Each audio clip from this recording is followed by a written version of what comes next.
Baik, Shalom, salam sejahtera dan salam kasih sayangnya Tuhan kita Yesus Kristus. Selamat malam, selamat beribadah buat kita dan terlebih mau mendengarkan firman Tuhan. Baik, Bapak Ibu dan terkasih dalam nama Tuhan Yesus Kristus, kita malam ini masuk dalam hadirat Tuhan, masuk dalam penggempalan kita yang sudah kita jadwalkan waktu untuk mau dalam ibadah keluarga, ibadah doa penyembahan untuk Tuhan. Dan biar selalu kita setia berkobar-kobar dalam Tuhan, tidak pernah meninggalkannya. Amin. Oleh karena itu saudaraku, pada malam ini kita mau bahas tentang dalam firman penggembala kita sebagai pedoman bagi dalam kehidupan kita, dalam menjalani hari-hari di dalam setiap kehidupan kita, sehingga kita dikuatkan, sehingga kita kuat dan teguh hati dalam menghadapi apapun persoalan, permasalahan, bahkan suka dan duka. Oleh karena itu saudaraku, sebagai tema bagi kita malam ini saudaraku, bagaimana praktik menjadi tiang iman. Mari kita buka dalam firman Tuhan di dalam Lukas 14. Kita ulang dulu temanya bagi kita dalam penggembalaan kita. Lukas 14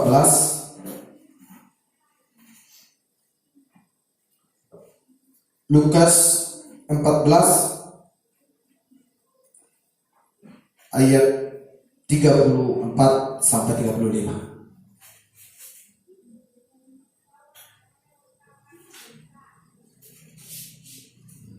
Beginilah firman Tuhan. Garam memang baik, tetapi jika garam juga menjadi tawar, dengan apakah dia diasinkan? Tidak ada lagi gunanya, baik untuk ladang maupun untuk pupuk. Dan orang yang membanyaknya saja, siapa yang mempunyai telinga untuk mendengar, hendaklah ia mendengar. Ya, Bapak Ibu dan saudara terkasih dalam nama Tuhan Yesus Kristus, di sini dikatakan garam memang baik. Jadi bentuk garam semua baik, berguna. Tapi jika garam itu menjadi tawar, tidak ada gunanya selain diinjak-injak. Jadi artinya tidak ada berguna untuk ladang pun, untuk pupuk tidak ada, saudaraku. Jadi kita sudah pelajari praktik bagaimana garam yang tawar itu adalah menjadi tiang garam tanpa urapan Roh Kudus Tuhan. Jadi yang kita mau buktikan dalam kehidupan kita, kita harus menjadi garam yang asli. Artinya menjadi tiang iman, bukan menjadi tiang garam. Tiang iman itu yang selalu di dalam urapan Roh Kudus, saudaraku. Oleh karena itu, saudaraku, bagaimana praktik menjadi tiang iman? Kita lanjutkan dalam firman penggembala kita. Itu yang pertama, bahwasanya harus menerima panggilan Tuhan yang keras. Kita kembali bacakan Kejadian 12 ayat 1 sampai 2. Ya, baca.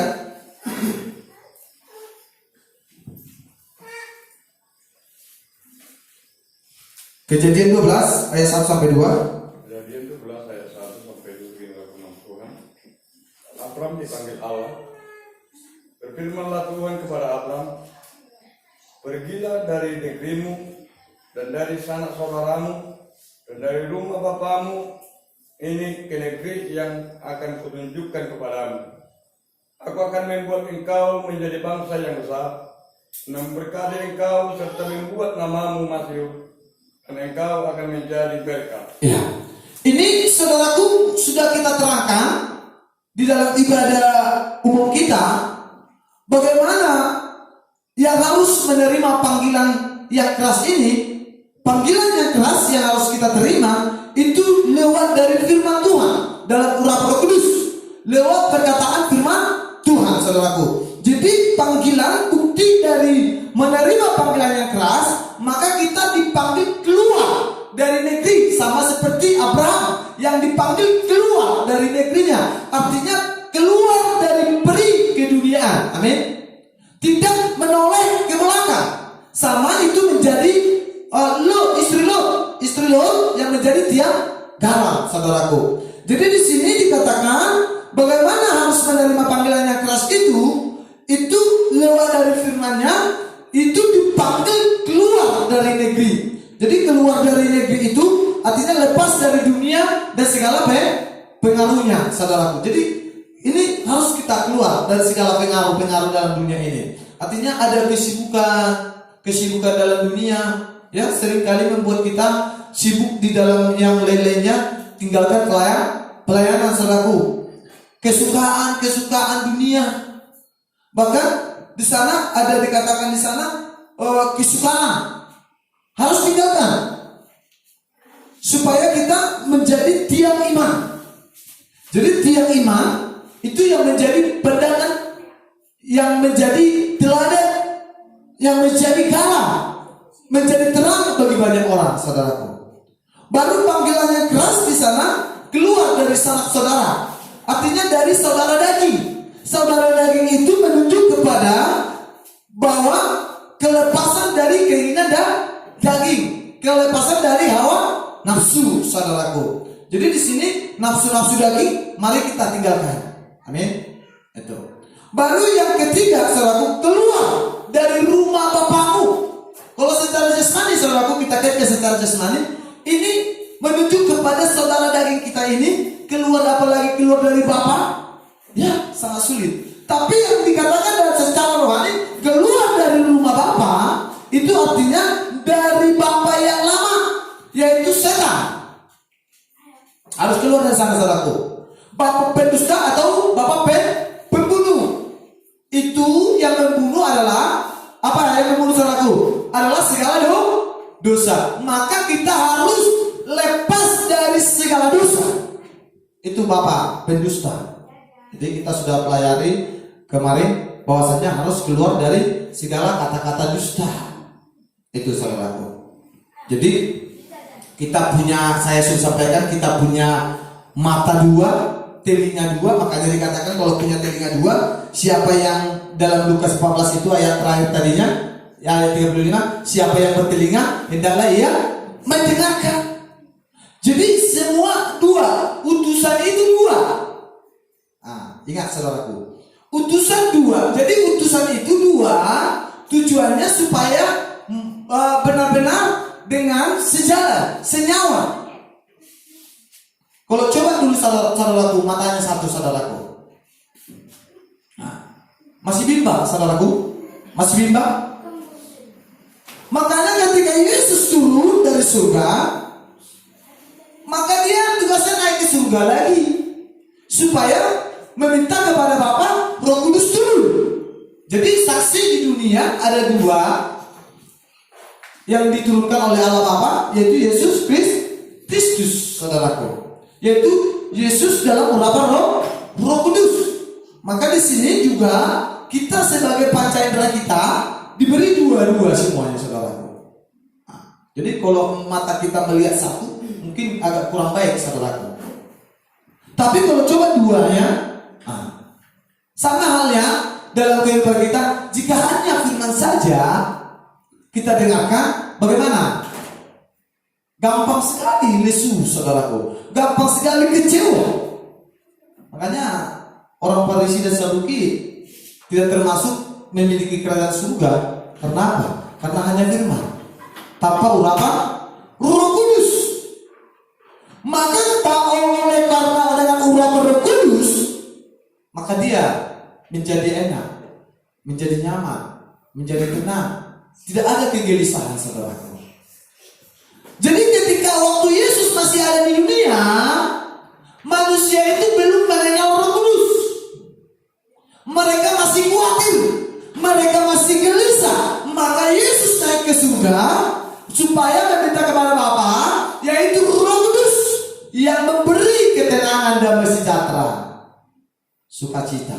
Haleluya. Ini, saudaraku. Maka di dalam kehidupan kita ini Tuhan ciptakan panca indera kita, ada mata dua, telinga dua, ada bibir kita dua, supaya mengucapkan keluar dari bibir kita ini, supaya keluar dari mulut kita ini yang benar. Tapi hanya satu kerongkongannya, jalannya nafas kehidupan. Haleluya. Satu jalan. Maka keluar dari rumah Bapa yang lama. Jangan ada menyembah berhala yang lain. Apa berhala yang lain? Itulah yang tadinya bentuk dari keinginan dunia, memuaskan keinginan dunia.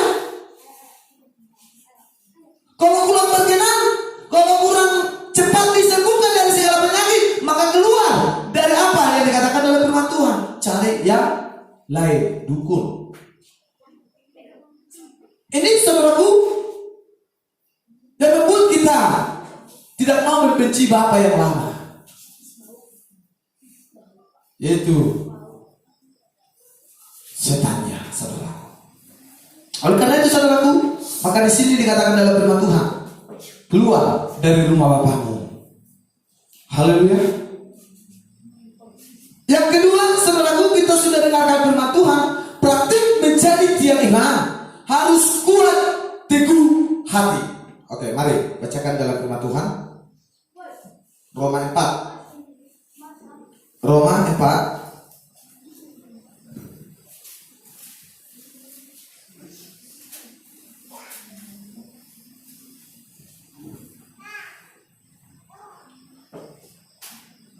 Roma 4 ayat 19 sampai 21.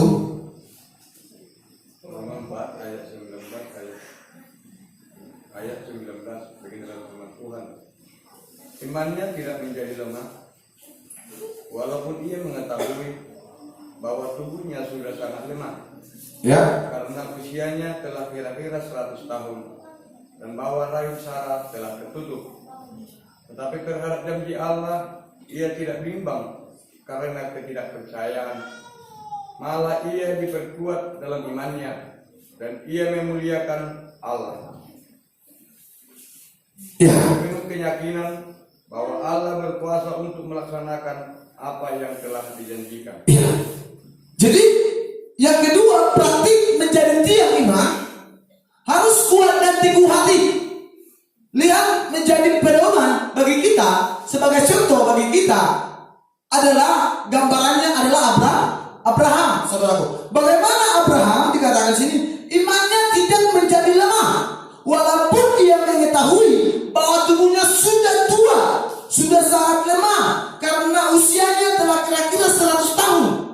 Bahkan dikatakan di sana, istrinya Sarah sudah 100 tahun tidak mungkin lagi mempunyai anak. Tapi apa dikatakan dalam firman Tuhan di ayat 20? Tetapi terhadap janji Allah ia tidak bimbang. Amin. Sidang jemaat Tuhan masih bimbang terhadap janji Allah? Allah siap melakukan apa di depan kita nantinya.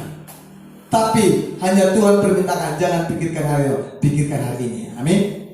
Tuhan sudah siapkan, saudaraku. Tapi terkadang pikiran kita hanya melayang-layang. Pikirkan dulu ya jauh-jauh ke depan. Padahal waktunya Tuhan belum tiba. Atau di sana waktu Tuhan itu tidak ada yang mengetahui, karena kedatangan Tuhan sama seperti pencuri. Hati-hati saudaraku. Di sana seorang pedagang di dalam Yakobus 4 ayat 17, saudaraku, yang hanya memungkiri ke depan. Nanti kalau kami berdagang ke kota sana, saudaraku, dikatakan dalam firman Tuhan di sana, apa yang terjadi, saudaraku? Sebelum tiba di sana, Tuhan sudah jauh nyawanya.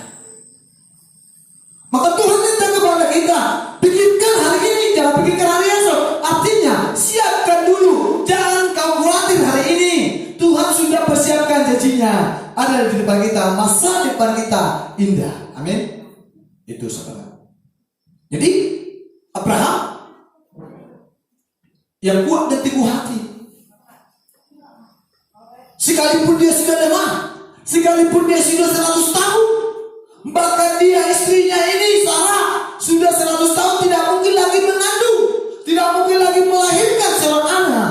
Tapi dia percaya, dia kuat teguh hati, percaya kepada janji Allah, maka Ishak lahir. Amin. Itu saudaraku. Oleh karena itu saudaraku, maka di sini percaya dan berharap hanya penuh kepada Tuhan, saudaraku. Coba saudaraku buat dan teguh hati, percayakan kepada Tuhan, Tuhan akan sediakan semuanya hari ini. Amin. Itu jangan bimbang, saudaraku. Dia tidak pernah bimbang ke janji Allah. Walaupun sekarang ini saudaraku kita keluar dari firman Tuhan, agak mulai menipis dompetnya, mulai menipis berasnya. Percayakan dulu kepada Tuhan. Tuhan, janjimu mulia, sedangkan burung-burung di udara yang kau berikan makan, yang tidak menabur, hanya memilih saja saudara. Apalagi kita diberi Tuhan semuanya lengkap, lebih dari ciptaan yang lainnya. Kalau kita dekat benar-benar kepada Tuhan, melakukan apa yang Tuhan perintahkan, maka Dia akan melakukan apa yang tidak pernah kita inginkan, apa yang tidak pernah kita lihat, maka Tuhan akan sudah sediakan bagi kita. Haleluya. Berikan tepuk tangan buat Tuhan. Oleh karena itu saudaraku, hanya percaya dan berharap hanya kepada sepenuhnya kepada Tuhan, saudaraku. Lainnya jangan, saudaraku. Ya. Satu kesaksian pembangunan, saudara. Kalau memang kita keluar dari firman Tuhan, terkadang kita memikirkan hal-hal di depan. Aku harus begini. Dari mana lah ini, beras sudah menipis, uangku ini segala macam. Tapi coba kita tidak pikirkan, pasti datang sendiri. Wih, kayaknya terkejut. Tapi tidak yang mustahil bagi Tuhan. Sama halnya kami, tidak memusingkan untuk apa kekurangan dalam rumah tangga kami. Tapi Tuhan suruh tadi burung gagak mengantarkannya. Haleluya. Udah minyak goreng ibu enggak ada. Udah beras mulai menipis. Ya, bahkan ikannya enggak ada, tapi Tuhan suruh burung gagak dikirim tadi. Haleluya. Berkat Tuhan sangat melimpah, saudara. Kami terima tadi, saudara. Tapi apa, saudaraku? Saya bukan untuk menceritakan dengan keadaan saya atau dengan kebolehan saya, tidak, saudaraku. Tapi di sana ketika kita percaya dan hanya berharap kepada Tuhan, maka Tuhan akan sediakan. Kalau kita tidak bimbang, saudaraku, kalau dari wajah-wajah saya, saudaraku, kalau saudara lihat di luar sana, bimbang, banyak pikiran, saudaraku. Saya banyak pikiran, saudaraku. Tapi saya tidak pernah bimbang kalau berbicara secara di dalam jasmani. Tapi saya bimbang, ikutnya aku nanti Tuhan. Kalau Tuhan datang, ini yang saya ingat, saudaraku. Kalau memang secara berpikir logika, kita berpikir saudaraku, pasti. Karena dalam firman Tuhan sudah mengilu di sana. Semua makhluk, bahkan karunia yang sudah dikarunia dengan karunia sulung, mengeluh, saudaraku. Dalam Roma 8 ayat 22 sampai 23 itu, saudara. Tapi apa yang menolong kita? Hanya Roh Kudus yang mengungkapkan, yang menyampaikan kepada Bapa apa keluhan kita. Maka setiap kali datanglah ke gunungnya Tuhan, maka waktu Abraham di dalam perjalanannya, dia hanya mempersembahkan Ishak di Gunung Moria. Tapi di Gunung Moria ini terdapat di sana bahwa bait Allah Salomo akan mau didirikan. Amin. Mau mendirikan bait Allah, maka Tuhan sediakan di sana.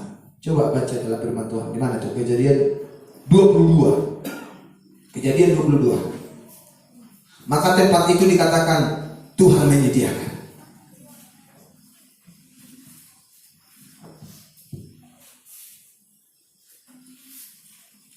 Kejadian 22 ayat 9 sampai 14. Kejadian 22 ayat 9 sampai ayat 14. Beginilah firman Tuhan. Sampailah mereka ke tempat yang dikatakan Allah kepadanya. Lalu Abraham mendirikan mezbah di situ. Disusunnya kayu, diikatnya Ishak, anaknya itu, dan diletakkannya di mezbah itu di atas kayu api. Sesudah itu Abraham mengulurkan tangannya lalu mengambil pisau untuk menyembelihkan anaknya. Tetapi berserulah malaikat Tuhan dari langit kepadanya, Abraham, Abraham. Sahutnya, ya Tuhan. Lalu ia berfirman, Jangan bunuh anak itu dan jangan kau apa-apakan dia. Sebab telah ku ketahui sekarang bahwa engkau takut akan Allah dan engkau tidak segan-segan untuk menyerahkan anakmu yang tunggal kepadaku. Lalu Abraham menoleh dan melihat seekor domba jantan di belakangnya yang tanduknya tersangkut dalam belukan. Abraham mengambil domba itu lalu mengorbankannya sebagai korban bakaran pengganti anaknya. Dan Abraham menamai tempat itu Tuhan menyediakan. Sebab itu sampai sekarang dikatakan orang di atas gunung Tuhan akan disediakan. Amin. Di atas gunung Tuhan akan disediakan. Tapi ada proses, saudaraku. Proses yang dikatakan di yang ketiga, berarti menjadi imam, menjadi tiang iman, maka melakukan perbuatan iman. Harus melakukan perbuatan iman yang dipraktikkan. Coba saudaraku, iman yang diperhatikan, lakukan dalam firman-Mu dalam mengikut Tuhan, maka Tuhan akan sediakan. Haleluya. Ini saudaraku, Abraham ketika dia sampai ke tempat ke gunung yang Tuhan sampaikan kepada dia bersama dengan Ishak, maka Ishak melakukan semua. Apa yang dilakukan di sana, saudaraku? Lihat di sana bahwa Abraham mendirikan mesbah di situ. Apa yang didirikan? Mesbah apa yang didirikan? Coba perhatikan di sini bahwa disusun di sini kayu. Kayu ini berbentuk dengan secara rohani, arti rohani sekarang itu kedagingan disusun. Kedagingan yang ada bagimu, maka sekarang persembahkan supaya dibakar. Supaya segala kedagingan dimatikan. Maka nantinya bahwa Ishak tidak jadi menjadi kurbannya, tapi di belakang ada anak domba Allah. Maka anak domba Allah yang disebut itu terkutuk oleh karena dosa manusia. Maka kita dimenangkan. Haleluya. Artinya kita seorang yang berdosa datang mempersembahkan tubuh jiwa roh kudus, tubuh jiwa roh kita kepada Tuhan, mungkin tidak diterima karena dosa-dosa kita banyak. Tapi Tuhan sediakan di sana anak domba Allah, Yesus Kristus. Maka dengan teladan yang harus kita teladan sama yang seperti dengan Yesus Kristus. Arti Yesus kita kembali ke sana lagi, saudaraku. Di dalam mengikut Tuhan, maka lepaskan segala sesuatu. Lukas 14 ayat 33. Apa yang ada yang kita miliki, harta milik kita, kepunyaan kita, maka serahkan sepenuh kepada Tuhan. Sama seperti Abraham, sekalipun anaknya cuma satu aja, si Ishak, anak kesulungan, anak kesayangan, maka segala kesayangan kita persembahkan untuk Tuhan.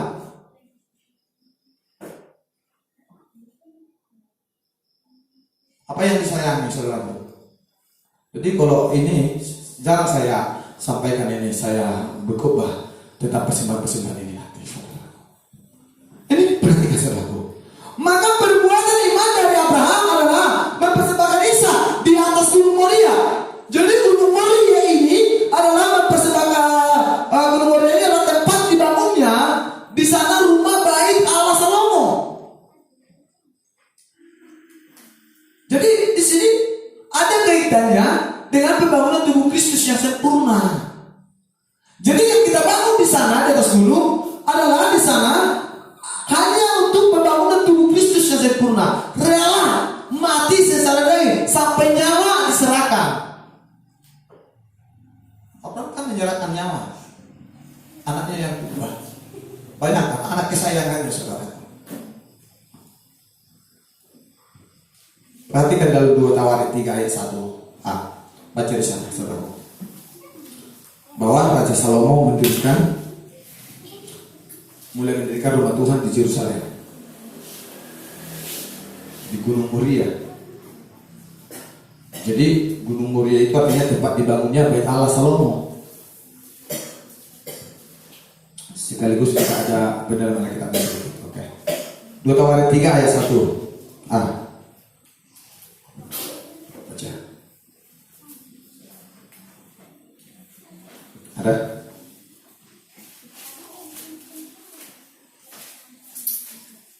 Bertawar 3:1. Salomo mulai mendirikan rumah Tuhan di Yerusalem di Gunung Moriah, di mana Tuhan menampakkan diri kepada Daud ayahnya di tempat yang ditetapkan Daud, yakni di tempat pengirikan orang Yebus itu. Iya. Perhatikan saudaraku di sana. Bahwa Salomo mendirikan bait suci di sana. Di Gunung Moriah di mana Tuhan menampakkan diri kepada Daud. Maka disitulah Abraham mempersembahkan Ishak.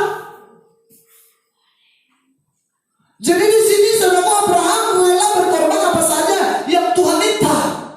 Kalau ini kita mau masuk di dalam pembangunan tubuh Kristus, maka segala sesuatunya harus dilepaskan, segala sesuatunya harus diberikan untuk Tuhan. Jadi Abraham rela berkorban apa saja yang Tuhan minta, tidak menolak apa yang Tuhan minta untuk pembangunan bait Allah rohani, untuk pembangunan bait Allah rohani. Jadi kita harus mencintai yang sama seperti itu, saudaraku. Apa yang mau Tuhan bangun? Jadi lepaskan segala unek-unek emosional, ya, kegelisahan, kekecewaan, keputusasaan. Tinggalkan. Karena itu keinginan daging yang tadinya harus menerima panggilan yang keras. Bagaimana di dalam daging kita ini yang tidak bisa kita tinggalkan? Keinginan hawa nafsu daging kita, kepuasan kita sendiri.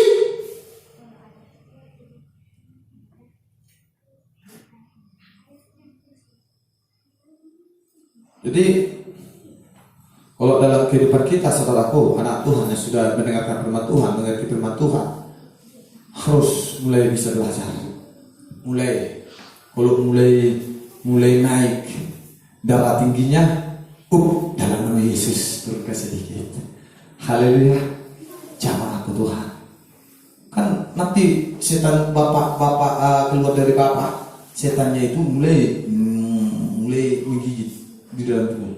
Mulai dagingnya bersuara. Mulai tinggalkan saudara. Percaya saudaraku, Tuhan sediakan nanti semua. Haleluya. Apa yang tidak kamu pikirkan, maka Tuhan sediakan.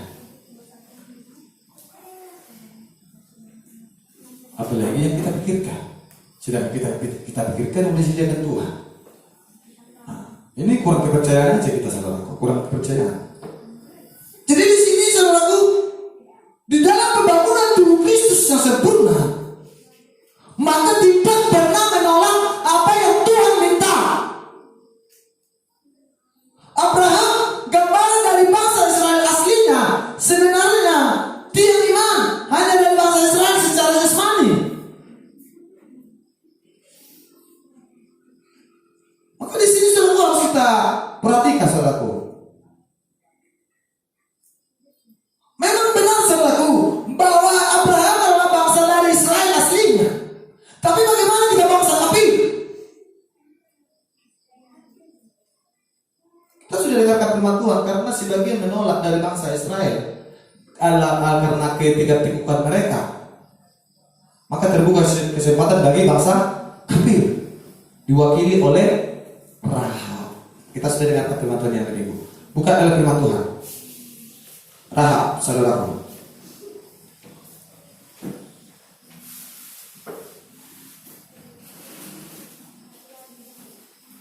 Yakobus 2 ayat 25. Dan bukankah demikian juga Rahab pelacur itu dibenarkan karena perbuatannya ketika ia menyembunyikan orang-orang yang disuruh itu di dalam rumahnya, lalu menolong mereka lolos melalui jalan yang lain? Ya, perhatikan di sana, saudaraku. Sampai di situ dulu. Di situ dikatakan mewakili bangsa kafir, orang yang tidak mengenal Tuhan, maka ada Rahab di sana. Tapi bangsa Israel aslinya itu diwakili oleh Abraham. Maka di sana Abraham itu menjadi tiang iman. Karena dipilih Tuhan hanya dari bangsa Israel yang aslinya.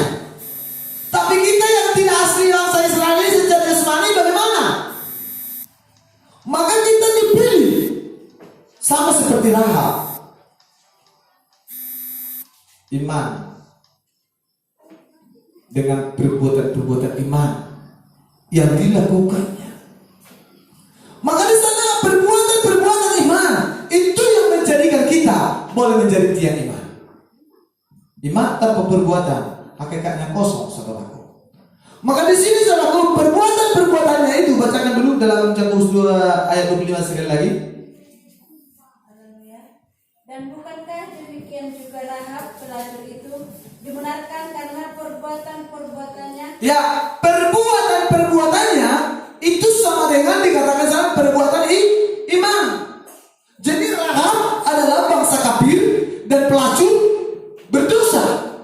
Di sana dia seharusnya hanya dibangun menjadi tubuh Babel, tidak tubuh Kristus yang sempurna, tapi menjadi kesempurnaan dalam kejahatan dan kenajisan untuk menjadi mempelai wanita Babel. Jadi di sini saudaraku, kita harus dibangun di dalam tubuh Kristus yang sempurna. Amin. Ini saudaraku. Jadi Rahab ini mendapat kesempatan untuk melakukan perbuatan iman. Maka dia sembunyikan para pengintai. Itu ada dua utusan. Dua pengintai itu artinya dua utusan. Makanya dikatakan di dalam perjanjian lama ada dua utusan, Yosua dan Kaleb. Di dalam perjanjian baru itu adalah Firman dan Roh Kudus.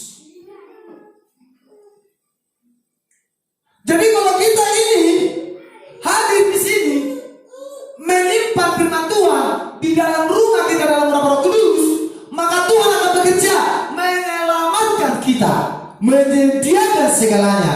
Amin. Tapi caranya, prosesnya ada. Rahab dipanggil Tuhan menjadi tiang iman dari bangsa yang kafir, saudaraku.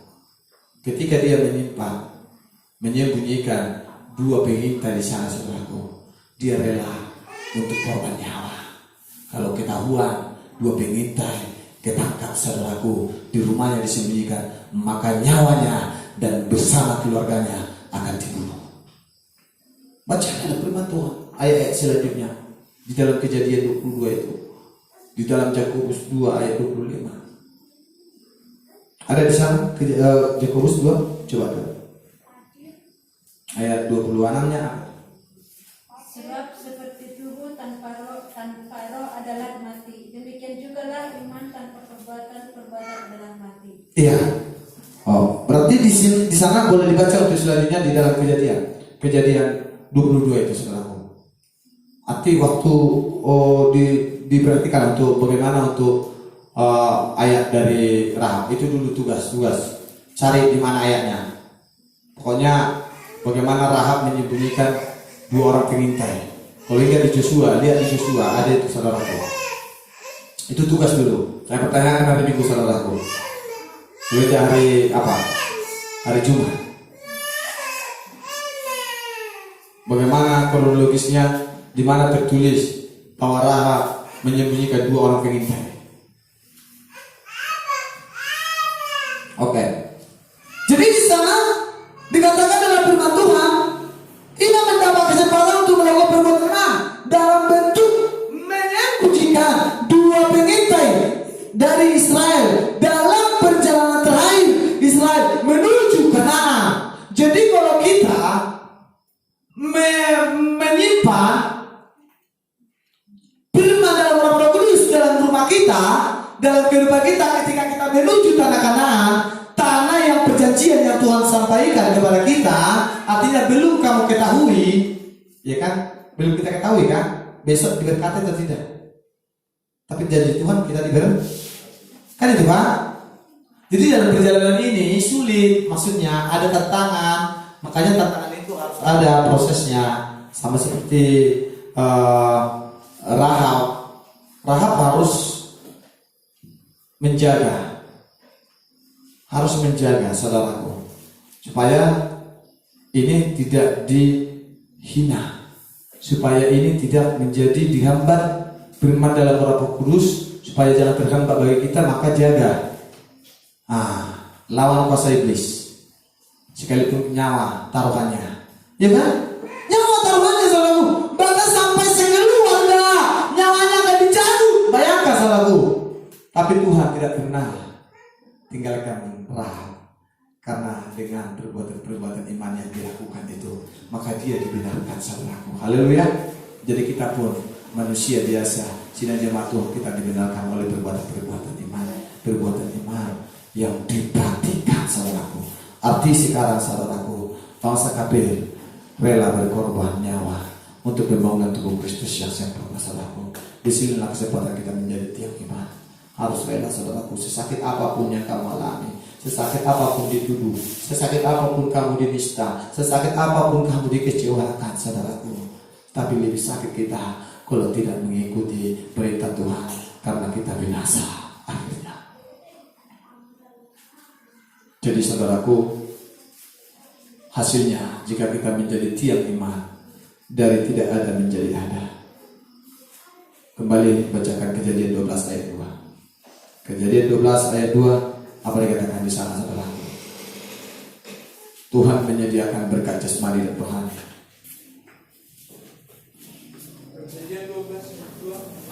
Aku akan membuat engkau menjadi bangsa yang besar. Aku akan membuat engkau menjadi bangsa yang besar. Ingat, saudaraku, mau menjadi bangsa yang besar, tidak mati kucuk.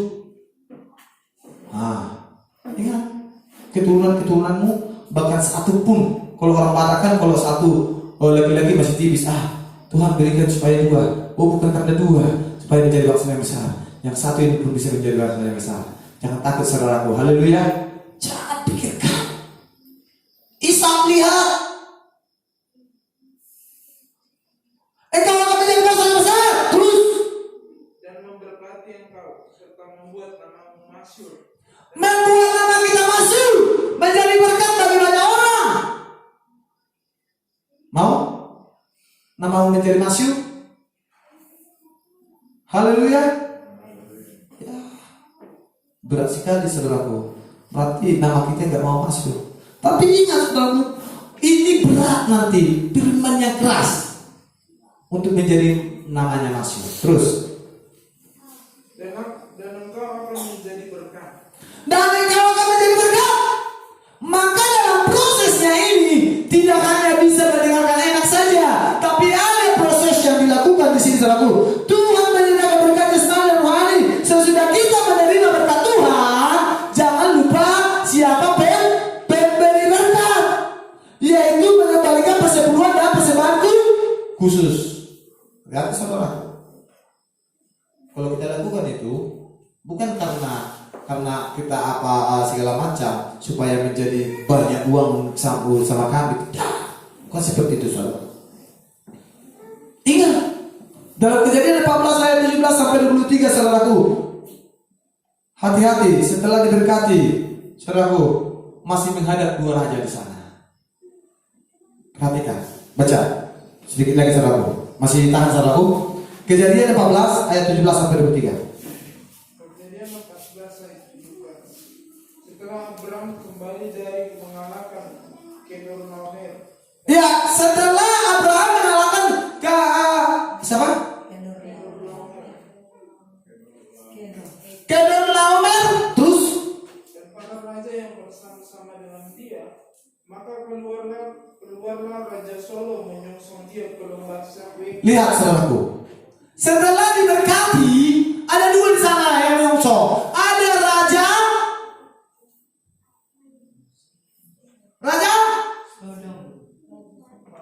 Jadi perhatikan nanti, kalau kita diberkati Tuhan, raja apa yang datang nanti, oke? Raja apa yang datang?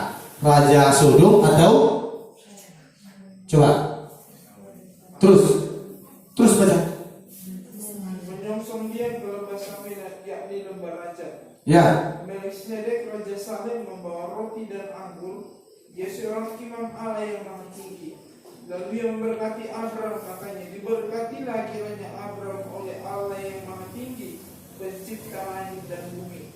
Dan terpujilah Allah yang maha tinggi yang telah menyerahkan musuhmu ke tanganmu. Lalu Abram memberikan kepadanya 1/10 dari semuanya.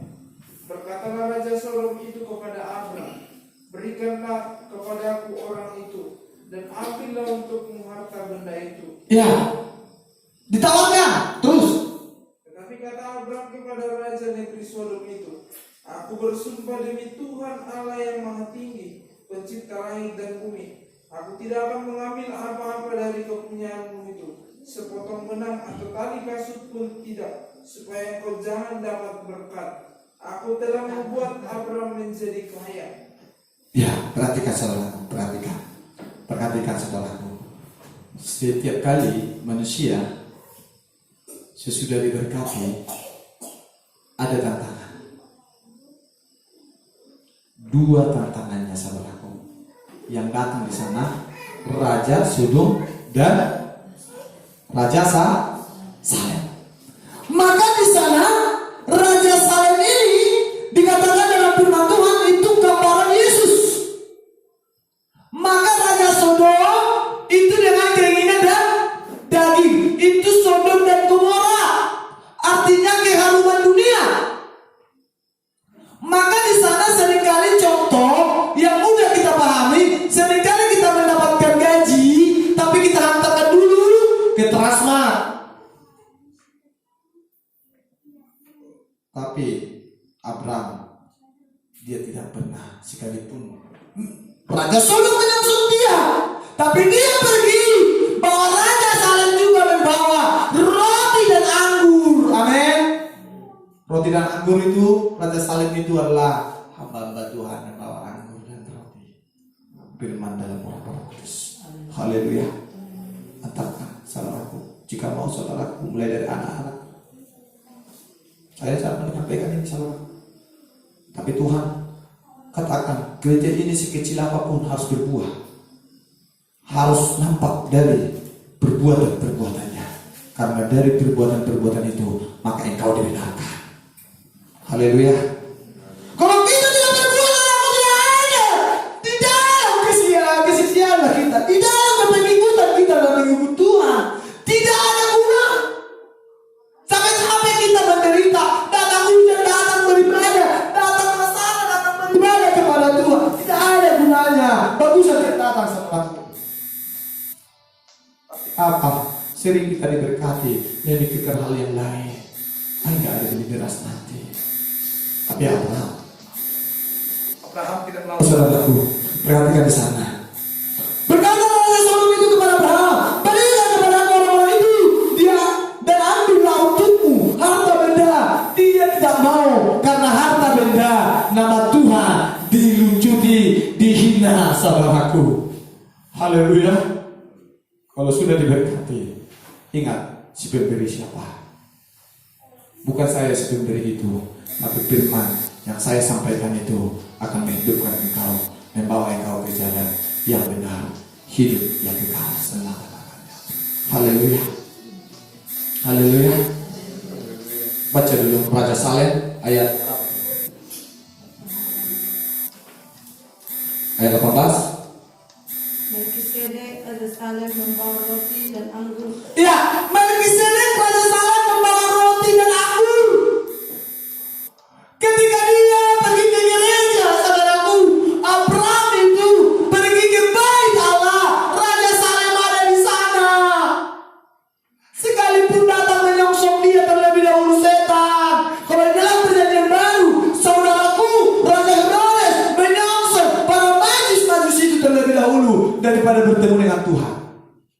Tapi dia pergi dahulu ke bait Allah, karena di sana ada hamba Tuhan Melkisedek. Raja Salem membawa roti dan anggur. Ia seorang imam Allah yang maha tinggi, menuju kepada Yesus Kristus, anak domba Allah. Haleluya. Percaya saudaraku. Dan pola melokon mulilah pokok kamu persepuluhan dan persembahan khusus diberkati. Bukan seperti itu. Tapi ingat, kalau engkau percaya itu berkat daripada Tuhan, kembalikan kepada Tuhan. Haleluya. Bukan semua saudaraku, sepersepuluh, maka engkau hidup dibangun menjadi tubuh Kristus yang sempurna. Saudaraku, saya bukan membanggakan diri. Setelah saya mulai renungkan firman Tuhan banyak saudaraku, tapi belum bisa semua saudaraku. Tapi mulai saya rasakan berkat-berkat Tuhan itu yang tidak pernah mengetahui Tuhan sediakan saudaraku. Apakah saudara ingin seperti itu? Jika saudaraku engkau memikirkan masa depan terlebih dahulu, maka Tuhan akan jauhkan segalanya. Tapi kalau engkau pikirkan hari ini, maka Tuhan sediakan segalanya sebelum engkau melangkah ke depan. Saudaraku, sampai di sini firman Tuhan. Dan malam ini saudaraku, boleh kita berdoa. Setiap kali kita diberkati oleh Tuhan,